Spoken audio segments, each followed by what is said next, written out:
উপসাগরীয় অঞ্চলে যুদ্ধ পরিস্থিতিতে সন্ধ্যা ৬টার মধ্যে খাবার ও ওষুধের দোকান ছাড়া সব ব্যবসা প্রতিষ্ঠান বন্ধের নির্দেশ দিয়েছে। এ বিষয়ে আরও জানাতে রাজধানী নিউ মার্কেট থেকে যুক্ত হচ্ছেন ইজাদ শৌমিক।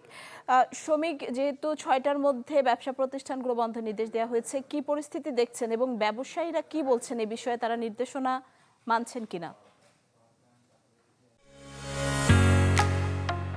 ঢালাইয়ের সেরা প্রিমিয়ার সিমেন্ট। মধ্যরাতে সরকার যে সিদ্ধান্তটা দিয়েছে সেই সিদ্ধান্ত অনুযায়ী নিউ মার্কেটের যে ব্যবসায়ী সমিতির যারা আছে সেই ব্যবসায়ী সমিতির নেতারা কিন্তু সরকারের নির্দেশনা সম্পর্কে জানেন এবং এখানে যারা আগত তারাও অনেকেই জানেন।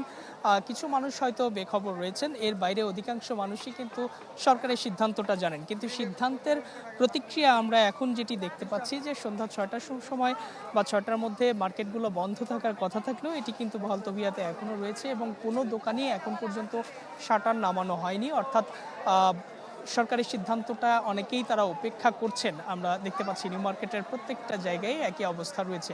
সাধারণত শুক্রবারে নিউ মার্কেটে কিন্তু চাপ বেশি থাকে, সেই হিসেবে আজকে যথেষ্ট চাপ রয়েছে এবং সাধারণ মানুষ বা নাগরিকরা যারা রয়েছেন ঢাকাবাসী তারা এই নিউ মার্কেটে এসে কেনাকাটা করছেন, দেখছেন বিভিন্ন জায়গায়। কিন্তু এই সরকারের সিদ্ধান্তটা বাস্তবায়ন হবে কিভাবে বা কোন প্রক্রিয়ায় সেটি নিয়ে ধোঁয়াশাপূর্ণ এবং সাধারণত যেটি হয় যে ব্যবসায়ীরা বেশি সময় খোলা রাখতে পারলে তাদের লাভ এবং তারই ফলশ্রুতি আমরা দেখতে পাচ্ছি যে তারা বেশি সময় খোলা রাখছেন। এর আগে আর সরকারগুলো যে ধরনের সিদ্ধান্তগুলো ছিল আমরা জানি করোনার সময় বা বিভিন্ন ক্রাইসিস মোমেন্টে বা সংকটকালীন সময়ে সরকার যে সিদ্ধান্তগুলো দিত সেই সিদ্ধান্ত অনুযায়ী আবার বাস্তবায়ন করার জন্য কিন্তু মনিটরিংয়ের কিছু ব্যবস্থা ছিল।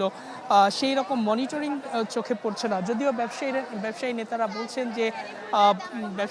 বলছেন যে সরকার যে সিদ্ধান্ত দিয়েছে ৬টার মধ্যে দোকান বন্ধ রাখার, এটি আসলে তাদের মনোপুত হয়নি। তাদের যুক্তি ব্যবসায়ীদের সঙ্গে আলোচনা করে এটি অন্তত রাত ৮টা পর্যন্ত যদি খোলা রাখা যেত তবে তাদের ক্ষেত্রে ভালো হতো এবং সব ব্যবসায়ী অর্থাৎ নিউ মার্কেটের মতো ব্যবসা প্রতিষ্ঠান যে সব জায়গায় রয়েছে এমন না, অন্যান্য যে ব্যবসা প্রতিষ্ঠানগুলো রয়েছে বিভিন্ন ধরন অনুযায়ী ব্যবসায়ীদের সঙ্গে আলোচনা করে সিদ্ধান্ত নিলে ভালো হতো এবং এর পক্ষে তাদের যুক্তি হচ্ছে সাধারণত ঢাকাবাসী উইকেন্ড ছাড়া অন্যান্য সময়গুলোতে অফিস ছুটির পরে এসে ব্যবসা করে, কেনাকাটা করে। তো সেক্ষেত্রে ৪টার পরে ২ ঘন্টা অর্থাৎ ৬টার মধ্যে কেনাকাটা করা খুব টাফ, সেই হিসেবে তারা সময় বাড়ানোর দাবি করছেন।